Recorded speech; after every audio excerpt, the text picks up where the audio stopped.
ইতিহাসের সবথেকে ভয়ানক কাণ্ড ঘটল আর সংসদ অধিবেশনে। সংসদে জামাত বিএনপি ভয়ানক মারামারি। স্বরাষ্ট্রমন্ত্রী সালাউদ্দিন আহমেদকে কুলাঙ্গার আখ্যা দিলেন জামাত এনসিপি নেতাকর্মীরা। রণক্ষেত্রে উত্তল সংসদ এলাকা ঘটতে যাচ্ছে আরও ভয়ানক কিছু। পার্লামেন্টে ক্ষমতাসীন পার্টির সাথে হাতাহাতি হচ্ছে। বাজেটের শেষ দিন হয় এই ঘটনা। অধিবেশন চলাকালীন বাজেট নিয়ে দ্বিমত দেখা দেয় ক্ষমতাসীন ও বিরোধী দলের। শুরু হয় ঝগড়া ও কথা কাটাকাটি। হঠাৎই পার্লামেন্টে দুপক্ষের মধ্যে তুমুল হট্টগোল। এক পর্যায়ে চলে কিলঘুষি, হাতাহাতি ও ধস্তাধস্তি। Order order order.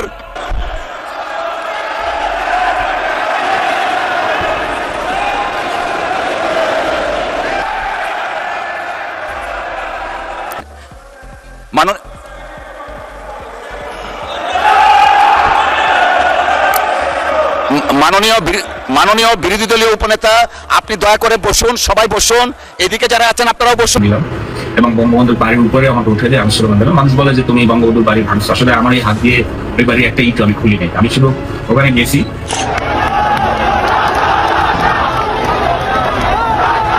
ধানমন্ডি 32 নম্বর ভাঙা থেকে শুরু করে ইভেন গণভবন লুট করা থেকে শুরু করে মানে যারা নাকি অংশ নিয়েছিল, যারা নাকি পার্টি সেলিব্রেট করছিল, তারা সকলেই বর্তমানে এসে মাফ কেন চাচ্ছে আওয়ামী লীগের কাছে।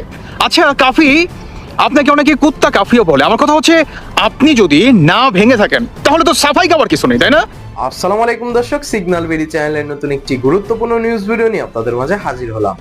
প্রিয় দর্শক, বাংলাদেশের বর্তমান রাজনৈতিক প্রেক্ষাপট জানতে যারা এই ভিডিওটিতে ক্লিক করেছেন তাদের সবাইকে বলবো আপনারা ধৈর্য সহকারে পুরো ভিডিওটি দেখতে থাকুন, কারণ এই ভিডিওটিতে এমন কিছু তথ্য বা তথ্য শেয়ার করা হয়েছে যা জানলে আপনারা অবাক হবেন। প্রিয় দর্শক, ইতিমধ্যে আপনারা অনেকগুলো ভিডিওর অংশ বিশেষ দেখে নিয়েছেন এবং আশা করি দেখেই বুঝতে পেরেছেন আজকের ভিডিওটি কতটি গুরুত্বপূর্ণ এবং আকর্ষণীয় হতে চলেছে। এখনো যারা আমাদের চ্যানেলটি সাবস্ক্রাইব করেননি তাদের সবাইকে বলবো আমাদের চ্যানেলটি সাবস্ক্রাইব করে পাশে থাকা বেল আইকনটা অন করে দিবেন, আর যারা ইতিমধ্যেই সাবস্ক্রাইব করেছেন তাদেরকে অসংখ্য ধন্যবাদ। তো প্রিয় দর্শক, চলুন আর কথা বাড়াবো না, একটি লাইক দিয়ে মূল বিশ্লেষণগুলো দেখে আসি। Order order order.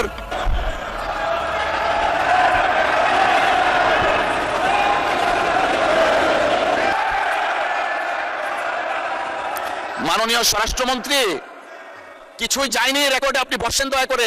Let us start our business.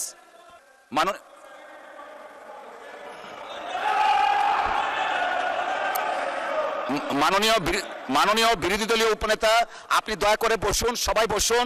এদিকে যারা আছেন আপনারাও বসুন, আপনারা বসুন বসুন বসুন। মাননীয় উপনেতা, আমি কিছু বলতে চাচ্ছি, আমাকে বলার সুযোগ দেন। সবাই বসুন দয়া করে। আমি মনে করি স্বরাষ্ট্রমন্ত্রীকে উইথড্র করা উচিত অথবা আপনি এটাকে এক্সপ্যান্ড করা উচিত। আমি ছবি আমাদের কাছে আছে। মাননীয় সদস্য, আপনি একটু বসেন, আমাকে একটু বলার সুযোগ দেন। জি, না না, দেখতে খারাপ দেখা যায়, আপনি একটু বসুন প্লিজ, টেক ইউর সিট। বসেন আপনি, আমরা সিস্টেমটা রাখি। মাননীয় সদস্য, আপনিও বসেন।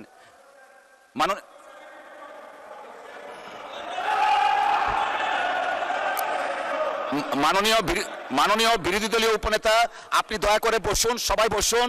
এদিকে যারা আছেন আপনারাও বসুন, আপনারা বসুন বসুন বসুন। মাননীয় উপনেতা, আমি কিছু বলতে চাচ্ছি, আমাকে বলার সুযোগ দেন। সবাই বসুন দয়া করে। মাননীয় উপনেতা, আপনি বসুন, সবাইকে বসুন please, take your seat everyone. বসেন বসেন। আচ্ছা ঠিক আছে, বসেন বসেন, সবাই বসেন দয়া করে। সদস্য, আপনি বসেন। জি, মাননীয় স্বরাষ্ট্রমন্ত্রী, আপনিও বসেন, বসেন সকলেই। জি, মাননীয় সদস্য, আপনিও দয়া করে বসুন। মাননীয় সদস্যবৃন্দ, আসলে এটা আমাদের দেশের সর্বোচ্চ জায়গা। এটা আমরা সবাই দায়িত্বশীলতার পরিচয় দিব। আপনি যে কথাটা বললেন, অনেক কথা বলা হয়েছে স্বরাষ্ট্রমন্ত্রীর পক্ষ থেকে। কথা শুরু করলে আমরা অনেকে অনেক কথা বলতেই থাকি। আপনি যা বললেন সর্বশেষ এক্সপান্স করার জন্য আমরা পরীক্ষা নিরীক্ষা করে দেখব। যদি সংসদীয় রীতিনীতির বাইরে কিছু হয়ে থাকে সেটা পরবর্তীতে সিদ্ধান্ত নেওয়া হবে। সকলকে অসংখ্য ধন্যবাদ। আমরা কোনো বিতর্কে যেতে চাচ্ছি না, প্লিজ বসেন।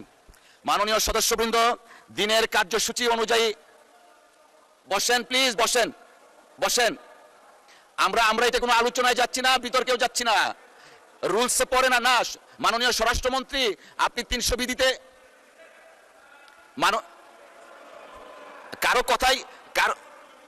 কারো কথাই শোনা যাচ্ছে না। আপনারা বসেন, একটু পরে বসবেন, একটু পরে আপনি বসেন। 300 বিধিতে বক্তব্য দেওয়ার পর এই ব্যাপারে কোনো কোয়েশ্চেন করা যায় না। আমাকে শেষ করতে দেন। যেহেতু বিরোধী দলের বিরোধী দলের নেতা নেই, উপনেতা হিসাবে উনি দাঁড়িয়েছেন, প্রিভিলেজটা আমরা দিয়েছি। উনি যে বক্তব্য রেখেছেন সেটার প্রেক্ষিতে আমি রুলিং দিয়েছি যে যদি মাননীয় স্বরাষ্ট্রমন্ত্রীর কোনো বক্তব্যে অসংসদীয় কিছু থাকে পরীক্ষা নিরীক্ষার পর সিদ্ধান্ত দেওয়া হবে। সবাই দয়া করে বসেন, আমরা দিনের কার্যসূচিতে যাচ্ছি। মাননীয় সদস্যবৃন্দ, দিনের কার্যসূচি অনুযায়ী এখন 2025 এটা পরে 2025-26 অর্থ বৎসরের সম্পূরক বাজেট সম্পর্কে সাধারণ আলোচনা অনুষ্ঠান হবে। না না, রেকর্ডে যায়নি, আমি তো বলেছি। আপনি বসেন, বসেন মাননীয় মন্ত্রী, বসেন, সকলেই বসেন।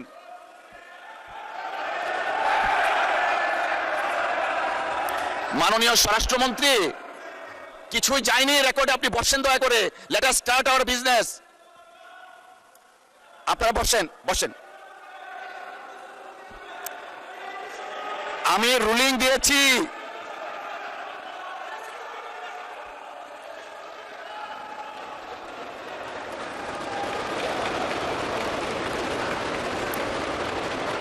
এই মাননীয় উপনেতা, দেখেন আপনি যে বিষয়টা অ্যাড্রেস করেছেন, আমি হামলি রিকোয়েস্ট করছি আপনাকে। আমি বলেছি যদি কোনো অসংসদীয় ভাষা থাকে, রীতিনীতির বাইরে থাকে, আমরা পরীক্ষা নিরীক্ষা করে সিদ্ধান্ত দিব।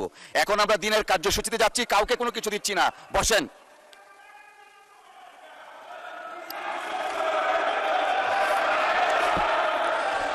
এই পর্যায়ে ত্রয়োদশ, বসেন দয়া করে। আমি দেইনি, ওনাকে ফ্লোর দেইনি।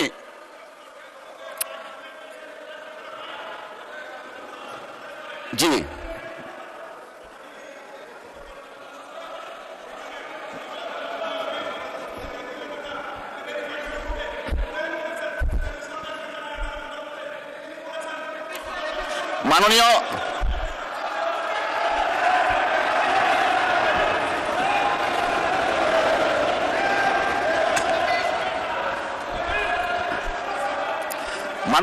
মাননীয় সদস্যবৃন্দ, আপনারা বসেন, বসেন। মাননীয় স্বরাষ্ট্রমন্ত্রী, বসেন, আপনারা বসেন।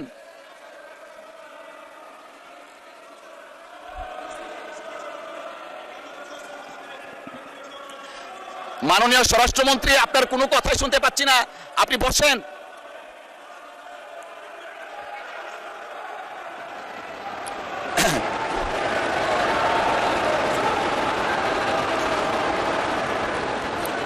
জি, মাননীয়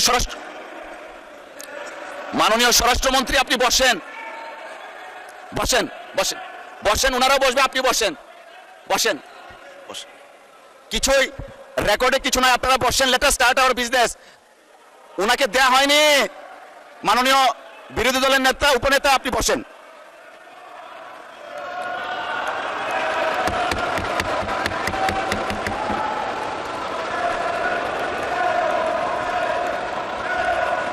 ফেসবুকে দেখলাম কি যে হাজার হাজার মানুষ ধানমন্ডি 32 এসে মানে 32 নম্বর বাড়িটা ভাঙতেছে বা বুলডোজার নিয়ে যাচ্ছে, লাখ লাখ মানুষ। তখন আমার কাছে মনে হলো, এবং তারা ওইটাকে বললো যে স্বৈরাচারের আতুর ঘর অথবা স্বৈরাচারের আস্থান আমরা ভেঙে দেবো।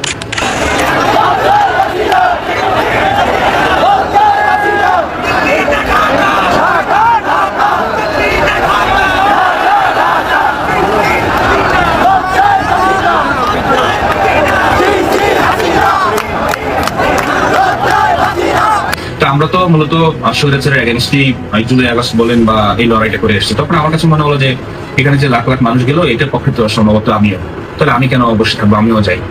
তখন আমি গিয়ে 32-এর মেইন রোডে নামার পরই মানুষ আমাকে চিনে ফেলে, তারপর আমাকে একদম স্পেস করে দেয়, একদম সামনে নিয়ে যায়, বুলডোজারের গাড়ির যে উপর সেখানে উঠিয়ে দেয়, স্লোগান দেন, সেখানে স্লোগান দিলাম। এবং বঙ্গবন্ধুর বাড়ির উপরে আমাকে উঠে দেয়, আমি স্লোগান দিলাম। মানুষ বলে যে তুমি বঙ্গবন্ধুর বাড়ি ভাঙছো। আসলে আমার এই হাত দিয়ে ওই বাড়ি একটা ইট আমি খুলি নাই, আমি শুধু ওখানে গেছি।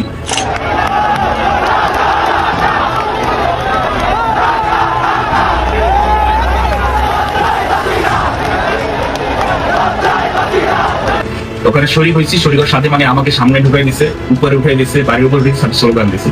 তো মানুষ আসলে বলে দিতে তুমি বাড়ি ভাঙছো। এখন ব্যাপারটা হচ্ছে যে তুমি সেখানে গেলে কেন, স্লোগান দিয়েছো, বাড়ি ভাঙছো, তো একই হয়ে গেল ব্যাপারটা। যাই হোক, আসলে ওই সময় মেসেজটা ছিল যে আমরা স্বৈরাচারের আস্থানা ভেঙে দেবো। তো ওই দিক থেকে আসলে ওখানে যাওয়া, ওটার ভাই আমাদের ফাইনাল মেসেজ হচ্ছে স্বৈরাচারের জায়গা হবে না। একটা জায়গা খালি হয়েছে বলে নিজের দেশের জিনিস নিয়ে যাবে এভাবে, মানে এটা কি? এটা দেশের সম্পদ, এটা কারণ এটা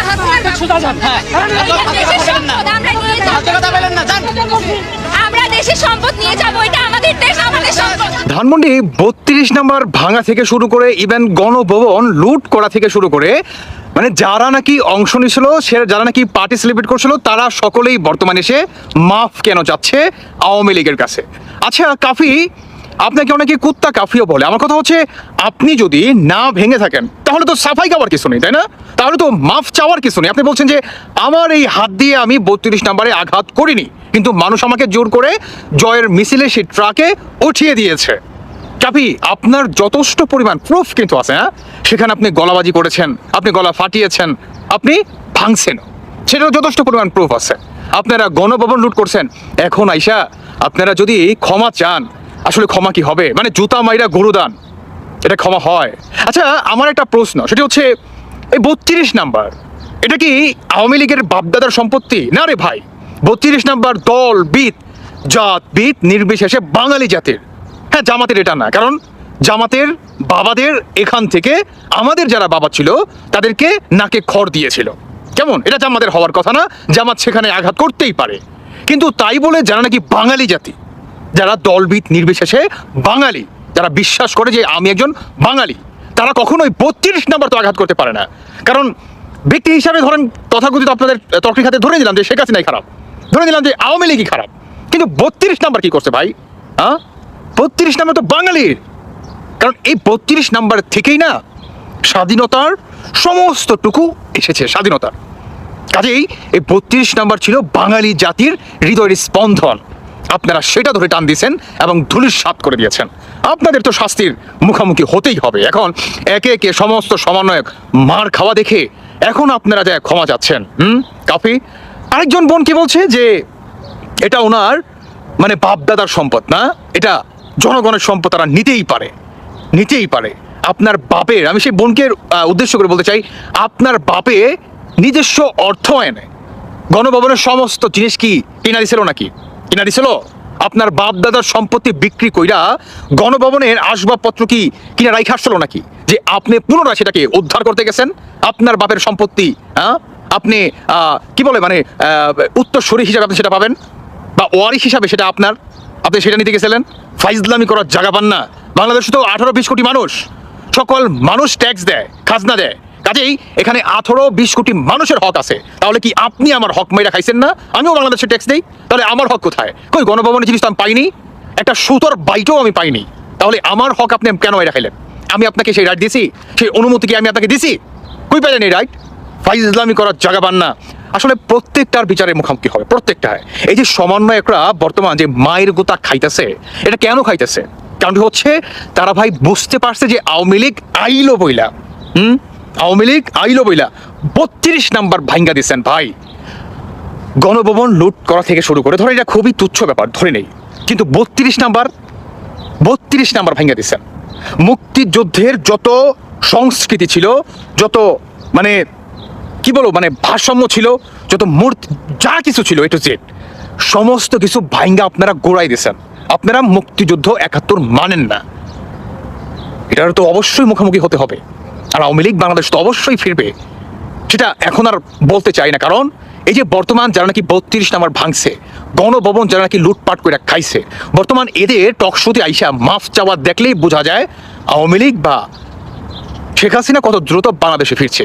তাদের মুখ থেকেই বর্তমান এই ধরনের আসলে এই তারা মাফ চাওয়া দেখলে নত স্বীকার করছে, তারা নিজেদের ভুল স্বীকার করছে, এগুলো দেখলেই এখন বোঝা যায়। তবে সব জিনিসে মাফ চাইলেও মাফ করে দেওয়া যায় না। 32 নাম্বার যেই হাত দিয়া ভাঙছে, ওই হাত জারি হোক না কেন, সেটা কিন্তু পুনরায় রাষ্ট্রের হয়ে যাবে, এটা মাথায় রাখেন, পুনরায় রাষ্ট্রের হয়ে যাবে। সেই হাত আর আপনার থাকবে বলে আমি মনে করছি না। প্রিয় দর্শক, ইতিমধ্যে আপনারা আমাদের পুরো ভিডিওটি দেখেছেন। ভিডিওটি দেখে কি জানলেন এবং বুঝলেন, অবশ্যই আপনাদের মূল্যবান মতামতটি আমাদের কমেন্ট বক্সে জানাতে ভুলবেন না। এখনো যারা আমাদের চ্যানেলটি সাবস্ক্রাইব করেননি তাদের সবাইকে বলবো আমাদের চ্যানেলটি সাবস্ক্রাইব করে পাশে থাকা বেল আইকনটা অন করে দিবেন এরকম নিত্য নতুন প্রতিদিন গরম গরম নিউজ আপডেট পেতে। ধন্যবাদ সবাইকে।